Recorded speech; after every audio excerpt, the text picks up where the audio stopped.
Bonjour à tous. Aujourd'hui, une vidéo qui me tient à cœur sur les brokers pour remettre et rétablir un peu de vérité dans ce bas monde. Pourquoi une vérité? Parce qu'en fait, il y a beaucoup trop de ce genre de blogs. Et sur YouTube, c'est pareil, hein. Quand on va sur YouTube, c'est une catastrophe, hein. Ils se copient tous entre eux, voilà, où ouvrir son PEA, quelle est la meilleure banque. En fait, ils prennent la vidéo du copain, ils font la même chose, ils rebrunnent un peu le truc.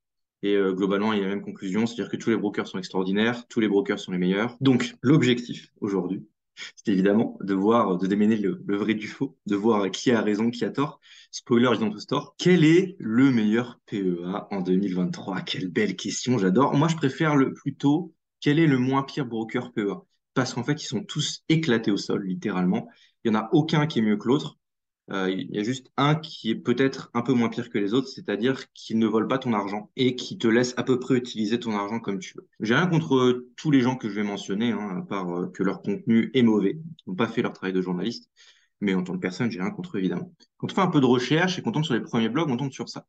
Saxo Bank, meilleur PEA pour les investisseurs actifs. Intéressant. Easy Bourse, personne ne sait ce que c'est. Bon, c'est la banque postale qui a créé ça, hein. C'est horrible.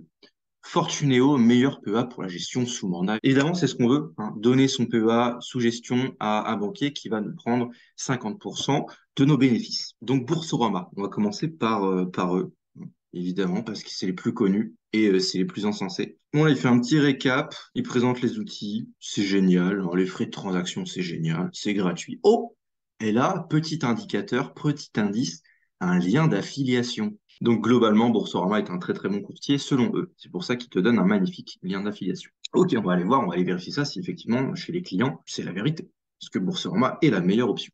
Bon, premier site d'avis client, Trustpilot, qui est assez connu, qui est assez représentatif de la réalité. Ouah, c'est génial, 4 étoiles sur 5. Oh là là, j'ai hâte de lire tous les avis. Alors, ce qu'il faut savoir, c'est que Boursorama est à la fois une banque et à la fois un courtier. Donc, les avis de la banque, globalement, Boursorama est une bonne banque. En ligne, ça fait le taf. C'est pour ça qu'il y a 4 étoiles. Maintenant, le courtier est totalement différent. Donc, en fait, quand on ne clique pas sur PEA, donc là, j'ai déjà un peu préparé, quand on ne clique pas sur PEA et qu'on balance un peu, oh, il y a quand même 5 étoiles, 4 étoiles, de temps en temps, il y a quand même des mauvais avis, beaucoup de mauvais avis. Mais bon, on se dit, bon, il y a quand même des belles étoiles, 4 étoiles sur 5, c'est pas. On va faire un truc, c'est qu'on tape le mot PEA, le mot-clé. 70 avis, bon là, c'est la désillusion, la descente aux enfers, un cauchemar, 16 clients dépassés absents, c'est plus de 2 mois que j'ai demandé, donc là, ça doit être un transfert de PEA, voilà, c'est ça. À éviter absolument, hein. Donc, globalement, c'est tous pour des transferts de PEA. Et ce qu'ils te disent pas, et quand tu fais ton enquête, tu vois un petit peu, c'est qu'en fait, Boursorama, bah, très très peu finalement de small and mid cap, que ce soit en Europe ou que ce soit même en France. Ce qui fait que tu as beau avoir, comme le disait notre cher ami, 11 types d'ordre de bourse différents, hein, qui est excellent, mais sauf que quand tu peux pas investir.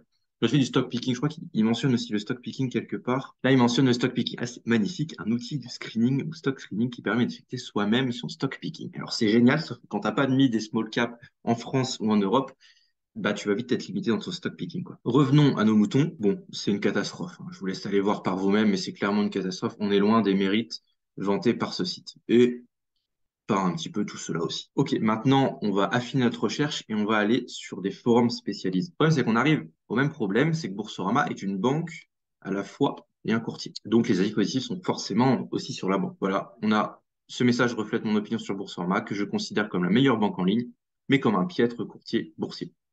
Ça résume globalement tous les messages et les avis des clients. On peut même aller un petit peu plus récemment. Le problème, c'est qu'ils, comme dans tous les bons forums, ils se foutent sur la gueule à un moment donné. Donc voilà, que dire de Boursorama? Pas grand-chose, hein. Selon les avis.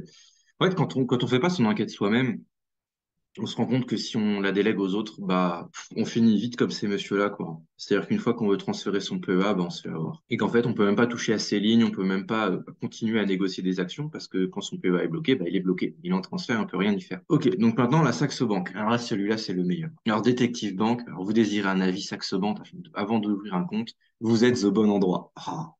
J'adore cette phrase. 18 sur 20. Oh là là, 18 sur 20. Mais c'est une très très bonne note, ça. Oh, un lien affilié. Premier indice. En résumé, courtier fiable et autorisé en France depuis 2000.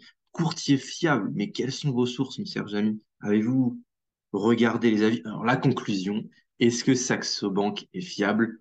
Oui, Saxo Bank est fiable. On va pas aller plus loin, hein. On va pas regarder un petit peu partout sur cet article. On va directement aller sur Trustpilot. Voilà. Là, j'adore. Saxo Bank, c'est vraiment mon préféré. Avis de Saxo Bank. Bon, là, 3,5. Oh, ça a l'air plutôt pas mal.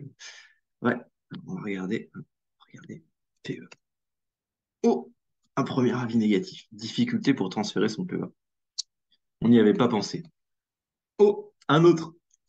Oh, encore un autre. Ancien client. Et en fait, Saxo Bank a racheté Blink, pardon. Et Mink était cool. Donc en fait, Saxo Bank ont réussi à transformer un produit cool en un produit catastrophique. Et ce qui est génial avec Saxo Bank, c'est que quand vous vous plaignez que ça fait 6 mois que vous transférez votre PEA et que vous n'avez toujours pas de réponse du service client, il y a Jean et son ami qui s'appelle Jean-Jules. Bon, c'est peut-être le même, je sais pas, hein. Il a peut-être plusieurs identités, qui vient vous passer de la pommade dans les commentaires et vous dire que tout est bien, en fait, tout est sous contrôle et que vous allez avoir une réponse dans les quelques jours qui viennent. Donc, des fois, il y en a qui se rendent compte un peu de la supercherie et qui répondent à Jean-Jules. Et donc là, bon, on se comprend vite que Jean-Jules est juste payé pour passer de la pommade. Donc bon, je pense que vous avez vu ça, vous avez vu la catastrophe que c'est, hein. J'ai pas besoin de lire tous les commentaires, vous irez voir, hein. C'est pas que ça qu'à faire, j'ai déjà fait l'enquête. Deuxième chose, on va aller voir sur donc le forum spécialisé. Recommandez-vous Saxo Bank à un proche? Non, certainement pas. Donc on considère que proche, c'est un ami à qui on n'a pas envie de faire perdre de l'argent. Donc on ne va pas lui conseiller Saxo Bank. 0,9 sur 4. On est loin des 18 sur 20 que donne ce magnifique site. Détail important, il y a 145 pages sur ce forum. Alors que sur Boursorama, on n'a que 55.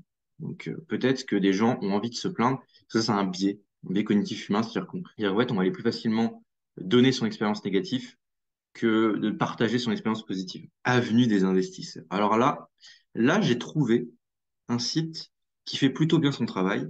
C'est-à-dire que le mec qui rédige l'avis est lui-même un client de Bourse Direct. Donc ça, c'est plutôt pas mal. Il y a des petites notes. Voilà, Bourse Direct. Bon, le type ne va pas te mentir, à part si c'est faux. Ce qui m'étonnerait quand même. Il y a quand même des avis plutôt avisés sur ce broker-là. Hop, une petite note aussi. J'ai détenu mon PEA chez Bourse Direct depuis 2014. Aucun de convenu à signaler depuis le temps. J'apprécie particulièrement les frais bas et la simplicité. Bon, je vais pas vous lire, vous savez lire. Et donc voilà, il donne aussi des inconvénients et des faiblesses. Pas de petits ordres chez Bourse Direct, c'est pas cool. Un service client qui répond apparemment, donc un avis qui est plutôt bien défini, sauf qu'en fait, il ne dit pas, il ne donne pas vraiment toutes les faiblesses. On se rend compte quand on fait son enquête chez Bourse Direct que en réalité, ce broker-là, bon, t'as pas accès à vraiment beaucoup de places, notamment les places européennes, centrales et de l'Est, qui sont les meilleures places, on va pas se le cacher. Un deuxième blog, plutôt cool, celui-là aussi, épargne 3.0, je crois que c'est ça, voilà, épargne 3.0. C'est plutôt cool, c'est plutôt sympa ce qu'il fait, il donne son avis, lui-même client. C'est bizarre, hein, sur Bourse Direct, les gens ont quand même l'expérience pour pouvoir parler. On n'est pas sur des journalistes débutants. Est-ce que c'est sûr d'investir? Le cas d'investissement des actions, c'est plutôt pas mal. Je vous laisserai lire ça si vous êtes vraiment intéressé. Bon, je fais le travail de résumé pour vous. Ce qui est intéressant, c'est que, il donne un détail sur le transfert d'argent et le transfert de compte, qui est un détail qui est beaucoup trop sous-coté. On l'a vu en fait, hein, quand les gens te donnent, quand ces messieurs, on l'a vu, hein, quand ces messieurs-là donnent un avis, ou quand le mec qui a écrit ce sublime article donne son avis, il ne parle pas des transferts de PEA qui sont pourtant la première source de demande de médiation auprès de l'AMF. Son avis est plutôt bien, il donne même deux, trois indications sur le PEA, bon, même si c'est pas vraiment ce qu'on demande, mais c'est plutôt correct et c'est plutôt bien étudié. Une petite question lapin. Donc, on va aller voir maintenant dans l'espace avis commenté si c'est vraiment le cas, si Bourse Direct est aussi incroyable qu'il est monté. Alors, ce qui est intéressant avec Bourse Direct, c'est qu'ils ont une approche toute différente de Saxo Bank, c'est-à-dire qu'ils ne posent pas de pommade, mais juste ils disent, bah, en fait, contactez-nous. Encore un avis négatif, encore un avis négatif, encore un avis négatif, et j'ai pas cliqué sur PE1, j'ai pas le fait encore. Donc on le voit quand même que c'est pas top, quoi. Ça fait peur en fait. Ça fait peur. Littéralement tous les avis font peur. Maintenant on va aller voir sur le forum plutôt niché. Donc là, les avis sont plutôt cool, hein. On conseille à son ami à qui on n'a pas envie de faire perdre de l'argent. Oui, tu peux aller sur Bourse Direct, c'est plutôt sympatoche. Donc bon, plutôt avis mitigé sur celui-là, on va dire, mais on n'a toujours pas notre réponse finale, c'est est-ce que Bourse Direct, on va pas perdre notre thune dessus. Maintenant, l'avis sur Fortuneo. Que dire si ce n'est que vous avez le choix entre investir dans des sociétés françaises, investir dans des sociétés françaises et investir aussi dans des sociétés françaises. Les frais sont assez chers. Apparemment, le service est plutôt sympatoche, hein. c'est-à-dire qu'on vous répond quand vous avez un problème. C'est le principal avantage de Fortuneo. Donc en conclusion, bon, ils nous vantent les mérites de Fortuneo, à quel type d'investisseur. Alors là, c'est intéressant. Qu'on peut être débutant, hein, mais on peut aussi être un trader expérimenté. C'est-à-dire qu'en fait, Fortuneo s'adresse à tout le monde. Tu peux gagner de l'argent chez Fortuneo, peu importe ton niveau en bourse. C'est-à-dire que tu sois un total débutant qui adore le DCA ou un parfait trader expérimenté qui attend le moment parfait pour investir, tu seras forcément ravi d'investir avec Fortuneo. Fortuneo, c'est la diversité. Donc voilà, ce qui est intéressant aussi, c'est que vous avez la possibilité d'investir dans d'innombrables actions, obligations, produits monétaires ou encore types de fonds. Il n'y en a pas moins de 9000. 9000 en France. 9000. Alors, non, je suis un petit peu médisant. Il y a aussi l'Allemagne. Voilà. Vous pouvez aussi investir dans l'Allemagne. C'est vrai qu'en ce moment, l'Europe occidentale est quand même la plateforme, le terreau de fertilité pour des bons investissements, surtout des bons investissements croissants à long terme. Que disent les gens de Fortuneo? Alors, Fortuneo est encore une banque, en plus d'être un courtier, donc on est d'avis forcément uniquement sur la banque. Bon, même si on comprend rapidement hein, l'univers et l'ambiance globale de Fortuneo, c'est quand même vachement décevant. Il y a quand même des avis, il y a quand même des avis positifs, il faut les prendre en compte. Maintenant, on va aller chercher, parce que nous, ce qu'on veut, c'est du PEA. Ok, qu'on passe à 65 avis. Oh, banque très avantageuse, les frais du PEA. Intéressant, intéressant. Globalement satisfait, possibilité d'avoir un compte CEA. Oh, possibilité, c'est-à-dire qu'il l'a pas fait. Très bon PEA chez Fortuneo, d'accord, apparemment il y a un très bon PEA, voilà, c'est plutôt pas mal. Bon, le problème, c'est quand tu transfères ton PEA. Là, ça commence à être le problème. Problème avec un chèque de banque, bon, ok, c'est bizarre, frais faibles PEA, bon. Globalement, quand tu utilises ton PEA chez Fortuneo, ça va. Sauf que quand tu veux l'enlever, bon là, ça pose des problèmes. Le service client, il a l'air plutôt pas mal. Donc, transfert PEA, arnaque, bon, frais de fermeture de 85 euros. Alors que je n'ai pas été informé. Bon, Pierrot le Corbeau, j'ai pas envie de t'écouter parce qu'en fait, les 85 euros, ça doit forcément être inscrit quelque part et t'as pas dû faire attention. J'ai un compte chez Fortunéo PEA depuis plus de 3 ans. J'ai acheté un sur mon et j'ai voulu vendre mes actions car je gagnais la fortune. On me refuse la vente. Ok, apparemment, je refuse la vente. Ah, voilà, ils disent de me contacter. Pas de pommade pour monsieur. Pas de pommade pour Isa. Désolé, Isa, pas de pommade. Fortuneo n'a pas vraiment d'avis sur les sites nichés parce que tout simplement, c'est pas une alternative. Before Bank. Alors, Before Bank, oui, ça existe, hein. Il y a un courtier qui s'appelle Before Bank. Bon, là, on a un magnifique avis, hein. Alors, les inconvénients, bah, tout est génial. Vous avez 21 bourses d'ouvertes. Bon, vous n'avez pas l'Europe de l'Est. Vous avez que un tiers des pays d'Europe, mais vous avez quand même 21 bourses ouvertes, hein. C'est quand même cool. Vous avez des frais réduits sur le PEA. Oui, c'est vrai. Vous ne payez pas trop cher votre PEA. Vous avez un service client qui est pro, qui est réactif. Allons voir ça. Oh, pour moi, le meilleur service commercial. Ok, c'est quoi un service commercial? C'est un conseiller. Bah oui, un conseiller est un commercial, mais pas un service client. Bon, là, on a même un avis, on a même un bilingue apparemment qui a son avis, c'est cool. Éviter les placements chez. Ok, pourquoi je sais pas. Bon, là, on passe pas de pommade apparemment. Nouvel avis négatif, augmentation des plafonds. Bah. Ah, on parle pas de PEA. Moi, je veux du PEA. Moi, je veux qu'on parle de PEA. Plus de 15 jours pour solder son PEA. Bon, ça va, ça va. Presque 3 semaines. Ça va. J'ai ouvert un Peugeot depuis cette année, difficulté incroyable à joindre le service client. Ah, mais vous m'avez pas dit pourtant que c'était un service client pro et réactif. 2 ans de PE effectués, impossible d'obtenir les décomptes d'un prélèvement. Le SAV est inexistant.